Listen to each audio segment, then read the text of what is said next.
Hello അസ്സാം വലൈക്കും welcome back. ഇതാ ഞാൻ രാവിലെ തന്നെ വീഡിയോ ഷൂട്ട് ചെയ്യാൻ തുടങ്ങിയിട്ടുണ്ട്. മക്കളെ മദ്രസയിലെല്ലാം അയച്ചിട്ട് ഇതാ രാവിലെ തന്നെ കിച്ചണിലേക്ക് കയറിയിട്ടുണ്ട്. ഇന്നിപ്പോൾ നമുക്ക് നാസ്തക്ക് പുട്ടും ചിക്കൻ കറിയാണ്. ചിക്കൻ കറി തലേന്ന് ഞാൻ ചിക്കൻ കറി ആക്കിയ കുറച്ച് ബാക്കിയുണ്ട്. അതുകൊണ്ട് പുട്ടിന് വേഗം സെറ്റാക്കി എടുക്കാം. അങ്ങനെ വേഗം പുട്ടിന് കുഴച്ച് വെക്കാമെന്ന് വിചാരിച്ചിട്ട് വേഗം പുട്ട് സെറ്റാക്കി എടുക്കലാണ്. ഞാൻ അധികവും അജ്മീൻ്റെ പുട്ടുപൊടിയാണ് വാങ്ങൽ കേട്ടോ. ഈ അജ്മീൻ്റെ പുട്ടുപൊടി വാങ്ങി നല്ല അടിപൊളി സോഫ്റ്റ് പുട്ട് കിട്ടലുണ്ട്. വേറെ കമ്പനിയൊന്നും വാങ്ങാൻ നിൽക്കലില്ല. പിന്നെ ഞാൻ പൊടിപ്പിക്കാനും നിൽക്കലില്ല. ഇത് കുറച്ചധികം വെള്ളം വേണം ഇതിന്. അപ്പോൾ കുറച്ച് നേരം നമ്മൾ കുഴച്ച് വെച്ച് അവിടെ റെസ്റ്റ് ചെയ്യാൻ വെച്ചാൽ പിന്നെയും കുറച്ചും കൂടി വെള്ളം കുടഞ്ഞിട്ട് ഒന്ന് കുഴച്ചെടുത്താൽ നല്ല അടിപൊളി സോഫ്റ്റ് ടേസ്റ്റ് പുട്ട് കിട്ടലുണ്ട്. അങ്ങനെ ഇതാ അതെല്ലാം അവിടെ സെറ്റാക്കി വെച്ചിട്ട് കുറച്ച് സമാധാനത്തിലിരുന്ന് കുറച്ച് ചായ കുടിക്കാമെന്ന് വിചാരിച്ചിട്ട് ചായ വെക്കലാം. പ്രഗ്നൻ്റ് ആയവരെ എപ്പോഴും ഓരോ ഇടങ്ങാറും ഓരോ ബുദ്ധിമുട്ടുകളും കാര്യങ്ങളെല്ലാം ആയിട്ട് അങ്ങനെ പോകുന്നുണ്ട്. അധികം കാരണം ഒന്നും അങ്ങോട്ട് ശരിയായി കിട്ടുന്നില്ല. പണ്ടത്തെ പോലെ ഒരു ഫ്ലോ കിട്ടുന്നില്ല. എല്ലാം ലാഗിങ് ആയിട്ട് അങ്ങനെ പോകുന്നത്. പക്ഷെ നമ്മളങ്ങനെ ലാഗിങ് ആയിട്ട് വെച്ച് കഴിഞ്ഞാൽ ഒന്നും നടക്കൂലല്ലോ. നമ്മൾ വഴിക്ക് ഒന്നും നിൽക്കൂലല്ലോ.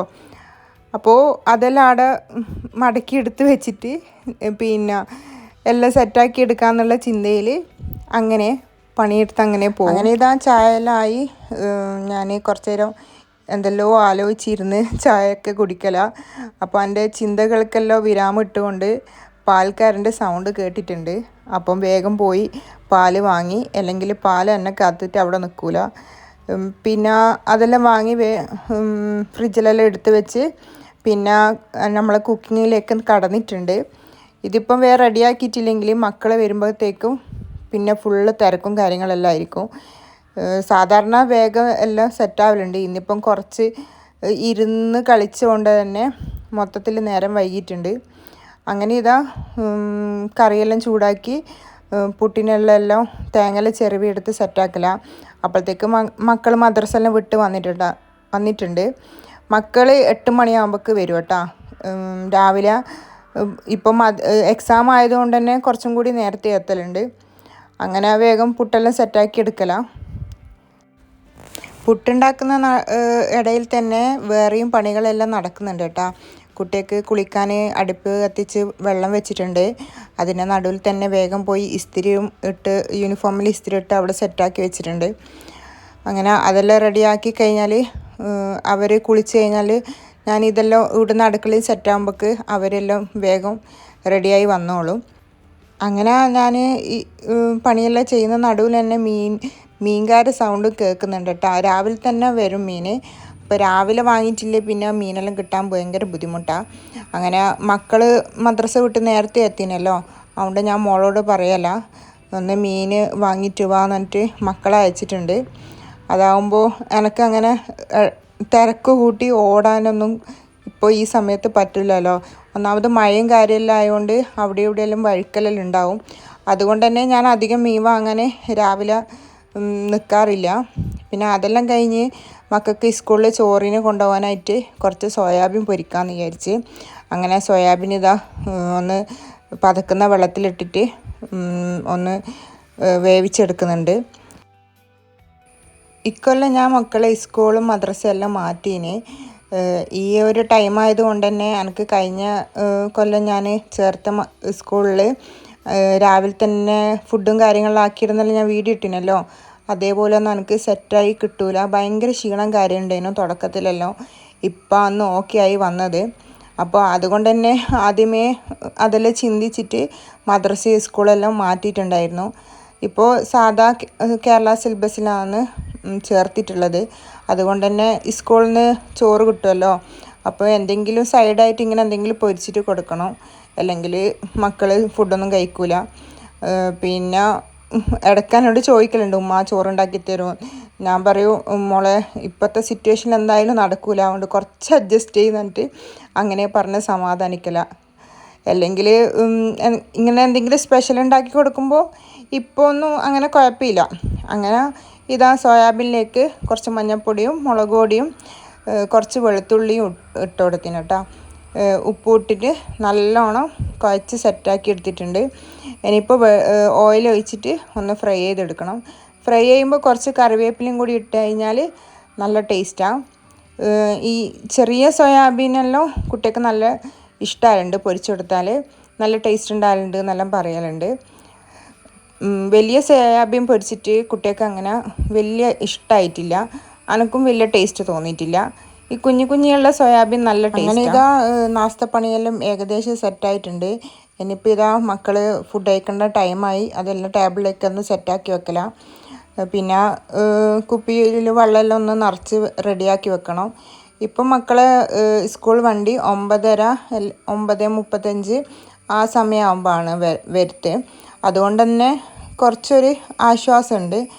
അത്ര വലിയ തിരക്കും കാര്യങ്ങളൊന്നും ചെയ്യണ്ട, കുറച്ച് സമാധാനത്തിൽ അവരെ സെറ്റാക്കി എടുത്താൽ മതി.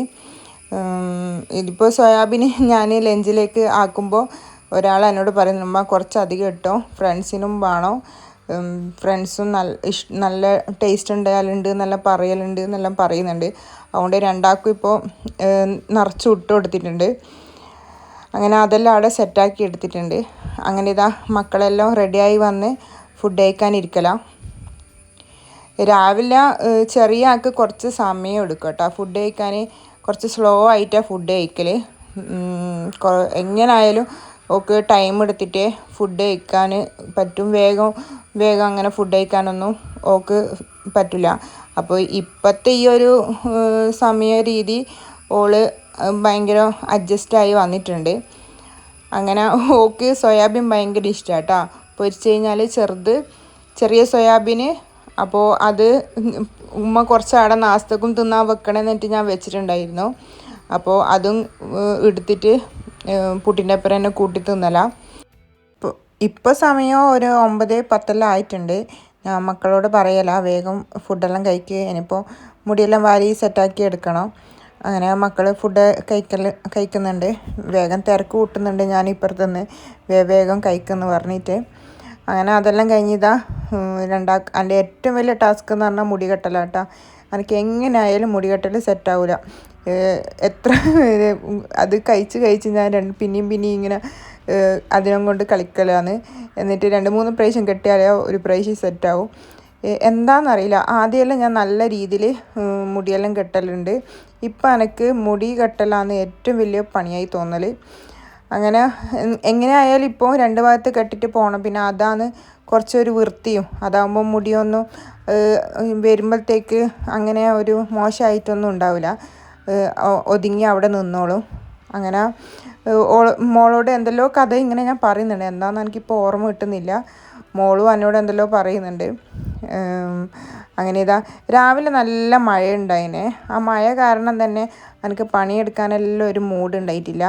മഴയത്ത് ശരിക്കും പറഞ്ഞാൽ ഈ ഒരു സിറ്റുവേഷനും കൂടി ആയതുകൊണ്ടില്ലേ കുറച്ച് നേരം കൂടി കിടന്നുറങ്ങാമെന്ന് വിചാരിക്കും. പിന്നെ ഇപ്പോൾ മക്കളെ മദ്രസയിലെ പരീക്ഷ ആയതുകൊണ്ട് ഭയങ്കര ടെൻഷനാണ്. പഠിപ്പിക്കലും കാര്യമെല്ലാമായിട്ട് കുട്ടികൾ സ്കൂളിട്ട് വരുമ്പം തന്നെ ഒരു 5 മണിയെല്ലാം ആവുമേ. അതുകൊണ്ട് തന്നെ ഫ്രഷെല്ലാം ചായയെല്ലാം കുടിച്ച് കഴിഞ്ഞ് പഠിക്കാനിരുമ്പോൾ തന്നെ മക്കൾ ഉറങ്ങിപ്പോവും. പക്ഷേ ഇപ്പോൾ മദ്രസയിലെ പരീക്ഷ ആയതുകൊണ്ട് ഞാൻ ഉറങ്ങാനൊന്നും വിടലില്ല. കുറച്ച് ഒച്ചെല്ലാം എടുത്ത് 2-3 വഴക്കെല്ലാം പറഞ്ഞ് അങ്ങനെ പഠിപ്പിക്കാനിരുത്തും. അങ്ങനെ പഠിച്ച് കഴിയുമ്പോൾ ഇങ്ങനെ കുട്ടികൾ ഒരു വൈക്കായിട്ടുണ്ടാവും. അതെല്ലാം കഴിഞ്ഞ് മക്കൾ ഉറങ്ങുമ്പം തന്നെ കുറച്ച് സമയവും. മദ്രസയുടെ പരീക്ഷ നടക്കുമ്പം തന്നെ സ്കൂളിലും യൂണിറ്റ് ടെസ്റ്റ് ഉണ്ട് കേട്ടോ. അത് രണ്ടും കൂടിയായിട്ട് ശരിക്കും പറഞ്ഞാൽ ആകെ പുലിവാലായിട്ടുള്ളത്. മക്കൾ ഇതെല്ലാം എങ്ങനെ പഠിച്ചെടുക്കുക അല്ലേ. അതുമല്ല ഇപ്പോൾ ടൈമും കിട്ടുന്നില്ല, മഴയുമല്ലേ. കുട്ടികൾ പഠിക്കാനിരിക്കുമ്പോൾ തന്നെ ഉറക്കം വന്നങ്ങ് ഉറങ്ങേണ്ട കോലത്തിലാവും. എങ്ങനെയൊക്കെയോ പഠിപ്പിച്ചെല്ലാം എടുത്ത് സെറ്റാക്കി എടുത്തിട്ടുണ്ട്. ഇനിയിപ്പോൾ ഒരു 2 ദിവസം കൂടിയേ ഉള്ളൂ മദ്രസൻ്റെ എക്സാം. അത് കഴിഞ്ഞാൽ കുറച്ചൊരു ആശ്വാസമായി. രാത്രി പഠിച്ച് ലേറ്റായി കിടക്കുന്നതുകൊണ്ട് തന്നെ മക്കൾ സ്കൂളിലത്തെ ടൈം ടേബിളൊന്നും എടുത്തു വെക്കാൻ പറ്റില്ല കേട്ടോ. എനിക്ക് കുട്ടികളെ കാണുമ്പോൾ തന്നെ ആകെ സങ്കടമാവും. പിന്നെ ഞാനിതങ്ങനെ എടുത്തു വെച്ച് കൊടുക്കാൻ നിൽക്കല്ലേ ഇപ്പോൾ ഇതെല്ലാം അവരെന്നെ എടുത്ത് വെച്ച് സെറ്റാവണ്ടേ. അതുകൊണ്ട് തന്നെ മക്കളെ ഒറ്റയ്ക്ക് തന്നെ എടുത്ത് വെപ്പിക്കാൻ ശീലിപ്പിക്കലാണ്. ആദ്യമൊക്കെ ഞാൻ ടൈം ടേബിളെല്ലാം എടുത്ത് വെച്ചെടുക്കലുണ്ട്. ഇനിയിപ്പോൾ ഡെലിവറി എല്ലാം കഴിഞ്ഞാൽ ഇതെല്ലാം കുട്ടികളെല്ലാം ഒറ്റയ്ക്ക് തന്നെ ചെയ്ത് പഠിക്കണ്ടേ. അതുകൊണ്ട് മക്കളെ കൊണ്ട് തന്നെ എടുത്ത് വെപ്പിക്കലാണ്. ഇപ്പോൾ എക്സാം ആയതുകൊണ്ടാണ് കേട്ടോ പിള്ളേർ രാവിലെ എടുത്ത് വെക്കുന്നത്. അല്ലെങ്കിൽ രാത്രി തന്നെ ഇതെല്ലാം സെറ്റാക്കി എടുത്ത് വെച്ചിട്ടെല്ലാം കിടക്കൽ. അങ്ങനെ ഇതാ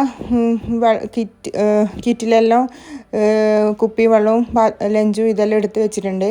അത് കഴിഞ്ഞതിന് ശേഷം ചെറിയ മോള് പറയുന്നത്, ഞാൻ കിറ്റ് കൊണ്ടുപോകുന്നില്ല ഉമ്മ, ഞാൻ ബാഗിൽ തന്നെ കൊണ്ടുപോയിക്കോളും. മൂത്ത ആളിപ്പോൾ കിറ്റ് കൊണ്ടുപോകില്ല, അതുകൊണ്ട് ഇളയാക്കും അതേപോലെ തന്നെ കിറ്റ് വേണ്ടെന്ന് പറഞ്ഞ്. അങ്ങനെ ഇതാ പിള്ളേർ പോകേണ്ട സമയം ഇപ്പോൾ ഒരു 9:30 ആയിട്ടുണ്ട്. അങ്ങനെ മക്കൾ സ്കൂളിലേക്ക് പോകലാണ്. മക്കൾ ബസ് കയറി കഴിഞ്ഞ ഉടനെ നല്ല മഴ പെയ്തിന്. നല്ല മഴ എന്ന് പറഞ്ഞാൽ നല്ല മഴ. അങ്ങനെ കുട്ടികളെല്ലാം പറഞ്ഞു വിട്ട് കഴിയുമ്പോൾ തന്നെ ഞാൻ വിശന്ന് ഒരു വൈക്കായിട്ടുണ്ട്.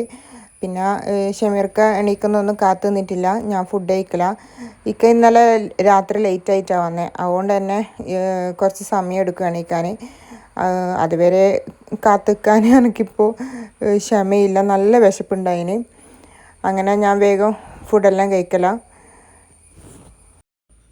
ഞാൻ ഫുഡ് കഴിച്ച് കഴിയുമ്പോൾ തന്നെ ഷമീർക്ക് എണീറ്റുണ്ട്. പിന്നെ ഞാൻ വേഗം എന്താക്കി ബെഡ്ഷീറ്റ് മാറ്റേണ്ട സമയമായിട്ടുണ്ട്.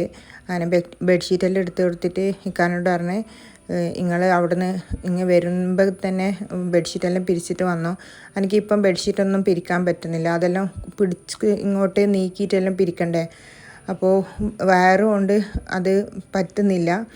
അതുകൊണ്ട് തന്നെ ഷമീർക്ക് ഉള്ളവരും തന്നെ അല്ലെങ്കിൽ മക്കളുള്ളവരോ അങ്ങനെയെല്ലാം ഇപ്പം ബെഡ്ഷീറ്റെല്ലാം പിരിക്കൽ. പിന്നെ ബാക്കിയെല്ലാം ബ്ലാങ്കറ്റെല്ലാം മടക്കി വെക്കലെല്ലാം അവരെല്ലാം പോയി കഴിഞ്ഞ് പിന്നെ സെറ്റാക്കും. അങ്ങനെ ഇതാ ഇക്കാക്ക് ഇസ്തിരിയെല്ലാം ഇട്ട് കൊടുക്കലേക്ക് കുളിക്കാൻ കയറിയിട്ടുണ്ട്. ഇനിയിപ്പോൾ എണീച്ച് കഴിഞ്ഞാൽ പിന്നെ വേഗം തന്നെ ഭയങ്കര തിരക്കായിരിക്കും. അപ്പോൾ കുളിച്ച് കഴിയുമ്പോൾ തന്നെ വേഗം ഇസ്തിരി ഇട്ട് സെറ്റാക്കി വെക്കലാണ്. അങ്ങനെ ഷമീർക്ക പോകാൻ സമയമായിട്ടുണ്ട്. ഇക്ക പോയിട്ട് വേണം ഇനി ബാക്കിയുള്ള പണിയെല്ലാം തുടങ്ങാൻ. ഇഷ്ടംപോലെ പണിയുണ്ട്. അതെല്ലാം ഇനി ഓരോന്ന് എടുത്ത് വെച്ച് സെറ്റാകുമ്പോൾ തന്നെ ആകെ ഒന്ന് ടയേർഡാവും. പിന്നെ കുറച്ച് നേരം ഒന്ന് കിടന്നിട്ടാട്ടോ ഉച്ചക്കത്തെ പണിയെല്ലാം നോക്കാൻ. ഇതിപ്പോൾ ഇന്നലെ രാത്രി കുറച്ച് സാധനങ്ങൾ ഇക്ക കൊണ്ടുവന്നതാണ്. പിന്നെ ലേറ്റായിട്ട് വന്നെന്ന് ഞാൻ പറഞ്ഞിട്ടില്ലേ, അതുകൊണ്ട് തന്നെ ഞാൻ എടുത്തു വെക്കാനൊന്നും നിന്നിട്ടില്ല. അത്യാവശ്യ പച്ചക്കറിയെല്ലാം പിന്നെ ഫ്രിഡ്ജിൽ കുറച്ചെല്ലാം എടുത്ത് വെച്ചിന്, ബാക്കിയെല്ലാം അവിടെ തന്നെ വെച്ച്. അങ്ങനെ അതിപ്പോൾ രാവിലെ ഒന്ന് എല്ലാം സെറ്റാക്കി എടുത്ത് വെക്കലാണ്. പിന്നെ അത് കഴിഞ്ഞിട്ട് അവിടെ ഇവിടെയെല്ലാം ഒരുക്കി വെക്കാനും സെറ്റാക്കാനും അടിച്ച് വാരാനെല്ലാം ഉണ്ട്. ഇതിപ്പോൾ ഈ സമയം തന്നെ എടുത്ത് വെച്ചിട്ടില്ലെങ്കിൽ പിന്നെ കുറച്ച് കഴിഞ്ഞാൽ ഭയങ്കര ടയേർഡായിരിക്കും. പിന്നെ പണിയെല്ലാം അവിടെ സ്റ്റോപ്പായിട്ട് നല്ലോണം നേരം വൈകും. അതുകൊണ്ട് തന്നെ ഇക്ക പോയ പാടനെ എല്ലാം വേഗം റെഡിയാക്കി സെറ്റാക്കി എടുക്കലാം. പിന്നെ ഈ സമയത്ത് തന്നെ ഇപ്പം തന്നെ ചെയ്തിട്ടില്ലെങ്കിലേ കുറച്ച് കഴിയുമ്പോൾ നമുക്ക് ആകെ തളർച്ച തോന്നും. അതുകൊണ്ട് തന്നെ അവർ പോയ പാടനെ വേഗം പണിയെല്ലാം റെഡിയാക്കി എടുത്ത് വെച്ച് കഴിഞ്ഞാൽ പിന്നെ കുറച്ച് നേരം ഒന്ന് കിടന്ന് കഴിഞ്ഞിട്ട് ഉച്ചക്കത്തെ പരിപാടിയെല്ലാം നോക്കാൻ നിൽക്കുള്ളൂ. ഇപ്പോൾ ഏത് സമയത്ത് എങ്ങനെയാണ് എപ്പോൾ ക്ഷീണം വരുന്നതെന്ന് എനിക്ക് തന്നെ അറിയില്ല. അതുകൊണ്ട് ഇതാ അടുക്കളയെല്ലാം പാത്രങ്ങളെല്ലാം കുറച്ച് അധികം തന്നെ ഉണ്ട്, അതെല്ലാം വേഗം കഴുകി റെഡിയാക്കി എടുത്ത് വെക്കലാം. പിന്നെ എനിക്ക് നിങ്ങളോട് പറയാനുള്ളത്, എൻ്റെ വീഡിയോസ് എല്ലാം ആദ്യമായിട്ട് കാണുന്നവരാണെങ്കിൽ എൻ്റെ ചാനൽ ഒന്ന് സബ്സ്ക്രൈബ് ചെയ്യാനും ലൈക്ക് ചെയ്യാനും ഒന്നും മറക്കരുത്. വീഡിയോ കാണുന്നവരാരും ലൈക്ക് ചെയ്യുന്നില്ല, അപ്പോൾ ഒന്ന് ലൈക്ക് ചെയ്തിട്ട് എന്നെ ഒന്ന് സപ്പോർട്ട് ചെയ്യുക. ഇൻഷാ അല്ലാഹ് അടുത്തൊരു വീഡിയോ ആയിട്ട് വരുന്നവരെ എല്ലാ കൂട്ടുകാർക്കും അസ്സലാമു അലൈക്കും.